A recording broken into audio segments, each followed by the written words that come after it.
ನಿಮ್ಮ ಪ್ರೀತಿ ವಿಶ್ವಾಸ ಹಾಗೇ ಇರಲಿ. ಅವಾಗ ಬರ್ತಾ ಇರ್ತೀನಿ.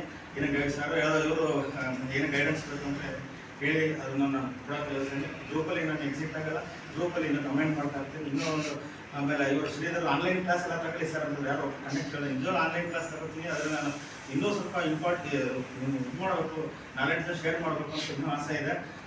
ಆಮೇಲೆ ಇನ್ನೊಂದು ಹೇಳ್ಬೇಕಂದ್ರೆ ನಮ್ಮ PSS ಹುಡುಗರು ತುಂಬಾ ಅವ್ರನ್ನ ನೆನೆಸ್ಕೋಬೇಕು. ನಾನು ತುಂಬ ಚೆನ್ನಾಗಿ ಕೆಲಸ ಮಾಡಿದ್ದಾರೆ. ಸ್ಟಾರ್ಟಿಂಗ್ ಬಂದಾಗ ಸ್ವಲ್ಪ ಇದಿತ್ತು, ಅವ್ರಿಗೆ ನಾಲೆಡ್ಜ್ ಇರಲಿಲ್ಲ. ಅದಾದ್ಮೇಲೆ ಈಗ ನನ್ನ ಅನ್ಸ್ಕೊತೀನಿ ಬಾಲು, ಬಸವರಾಜು ಅವರೆಲ್ಲ ತುಂಬಾ ಚೆನ್ನಾಗಿ ಕೆಲಸ ಮಾಡಿದ್ದಾರೆ. ಆಮೇಲೆ ನಮ್ಮ ಅಭಿಷೇಕ್ ಇದು ವರ್ಕಿಂಗ್ ಅಲ್ಲಿ ಚಾರ್ಜ್ ಮಂತ್ರನೇ ಕೆಲಸ ಮಾಡ್ತಾ ಇದ್ದಾರೆ. ಅದನ್ನು ಮುಂದುವರಿಸ್ಕೊಳ್ಳಿ ಆಯಿತಾ. ಆಮೇಲೆ ಇನ್ನೊಂದು ವಿಷಯ ಅದಾದರೆ ನಮ್ಮ ಚಾರ್ಜ್ ಬಂದು ಅದನ್ನು ಇದು ಮಾಡ್ಕೋಬೇಕು. ಭಾಳ ಬೇಜಾರಾಗುತ್ತೆ.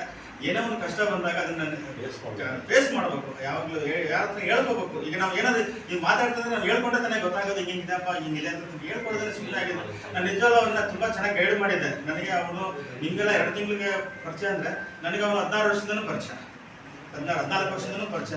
ನಾನು ಅವನು ಚೆನ್ನಾಗಿ ಕೆಲಸ ಮಾಡ್ತಿದ್ದೆ. ಈಗ ಬಂದು ಒತ್ತಡಕ್ಕೆ ಮತ್ತು ಮನೆ ಇದಕ್ಕೂ ಇದು ಮಾಡ್ಕೋಬಾರ್ದಾಗಿತ್ತು, ಹೇಳ್ಕೋಬೇಕು. ಯಾರು ಹತ್ರ ಎಕ್ಸ್ಟ್ರೀಮ್ ಡಿಸಿಷನ್ ತಗೊಳಕ್ಕೆ ಹೋಗ್ಬೇಡಿ, ಸುಮ್ಮನೆ ಲೈಫ್ ಹಾಳಾಗ್ಬಿಡುತ್ತೆ. ಮತ್ತು ಇನ್ನು ಯಾರು ಬಿಟ್ಟಿದ್ರೆ ಚೆನ್ನಾಗಿ ಕೆಲಸ ಮಾಡಿ. ಇವನು ಕಾರ್ತಿಕ್ ಎಲ್ಲ ಒಂದು ಕಡೆ ನೋಡ್ತಾ ಇದ್ದಾನೆ. ಆಮೇಲೆ ಏನಕ್ಕೆ ಅಂತ ಹೇಳ್ತಿದ್ದೆ ಅಂದರೆ, ಒಂದು ಸೀನಿಯರು ಮತ್ತು ಜೂನಿಯರ್ಗೆ ಎಷ್ಟು ವ್ಯತ್ಯಾಸ ಅಂತ ಹೇಳಿದ್ರೆ, ಸೀನಿಯರು ಏನೋ ಕೆಲಸ ಮಾಡ್ತಿರ್ತಾನೆ, ಒಂದು ಬಿಲ್ಡಿಂಗು ಏನೋ ಮಾಡ್ತಿರ್ತಾನೆ, ಬರ್ತಾನೆ ನಿಂತಿರ್ತಾನೆ ಆಯಿತಾ. ಜೂನಿಯರ್ ಏನು ಹೇಳ್ತಾನೆ, ಸರ್ ಈ ಟೈಮ್ ಆಗುತ್ತೆ ಬಾರಪ್ಪ ಹೋಗೋಣ ಕಾಫಿಗೆ ಇರ್ತಿರ್ತಾನೆ. ಸೀನಿಯರ್ ಇರ್ತಾನೆ, ಇರಪ್ಪ ಹೋಗ್ಬಿಟ್ಟು 10 ಗಂಟೆ 10 ಕಾಲು ಹೋಗ್ಬೇಕು, ಗಾಡಿ ಅಲ್ಲಿ ಕಳಿಸ್ಬಿಟ್ಟು ಹೋಗೋಣ ಅಂತ. ಇದೇ ವ್ಯತ್ಯಾಸ ಒಬ್ಬ ಜೂನಿಯರ್ಗೂ ಸೀನಿಯರ್. ಇವಾಗ ಏನಾಗ್ತಂದ್ರೆ ಇಂಬ್ಯಾಲೆನ್ಸ್ ಆಗಿದೆ. ಅಂದರೆ ಮೊದಲೆಲ್ಲ ಸೀನಿಯರ್ ಜೂನಿಯರ್ ಇದ್ರು. ಸೊ ಸೀನಿಯರ್ ಗೈಡ್ ಮಾಡೋದು. ಇವಾಗ ನಮ್ಮ ಹರೀಶಣ್ಣ ಬಿಟ್ಟರೆ ಯಾರು ಇಲ್ಲ. ಸೊ ಅವ್ರು ಹಂಗೆ ಒಂದು ಹರೀಶಣ್ಣ ಆದಂಥ ಒಂದು 7-8 ಜನ ಇದ್ದಾಗ ಏನಾಗುತ್ತೆ, ಅವ್ರವ್ರು ಅಲ್ಲೆಲ್ಲ ಅವ್ರ ಸೆಕ್ಷನ್ನಲ್ಲಿ ಟೇಕರ್ ತೊಗೊಳ್ತಾರೆ, ಇದು ಮಾಡ್ತಾರೆ. ಎಲ್ಲರೂ ಈಗ ಏನಾಗಿದೆ, ಎಲ್ಲರೂ ಜೂನಿಯರ್ಸೇ. ಅವಾಗ ಟೈಮಿಂಗ್ಸ್ ನೋಡೋದಿಲ್ಲ, ವಾರ ಒಟ್ಟಿಗೆ ಹೋಗ್ಬೇಕಣ್ಣ ಅಂತ. ಆ ರೀತಿ ನಾವು ಇದು ನಾನು ಅನ್ಸ್ಕೊತೀನಿ. ಹಾನಗಲ್ ಡಿಪೋದಲ್ಲಿ TLOನ್ಸ್ ಇರ್ತಿರ್ಲಿಲ್ಲ. ಅವನು ನಾಗಣ್ಣ ಅಂತ ಬಂದ್ಬಿಟ್ಟು ನಮಗೆ ಟೀ ಸಪ್ಲೈ ಮಾಡ್ತಿದ್ದಾಗ ನಾವು ಎಷ್ಟು ಇನ್ವಾಲ್ವ್ ಆಗಿ ಕೆಲಸ ಮಾಡ್ತಿದ್ದೀವಿ ಅಂತಂದ್ರೆ, ಆ ಟೀನ ಅವನು ಬಂದ್ರಪ್ಪ ಟೀ ಕುಡೀರಿ ಅಂತ ಟೀನೇ ಆರೋಗಿರೋದು.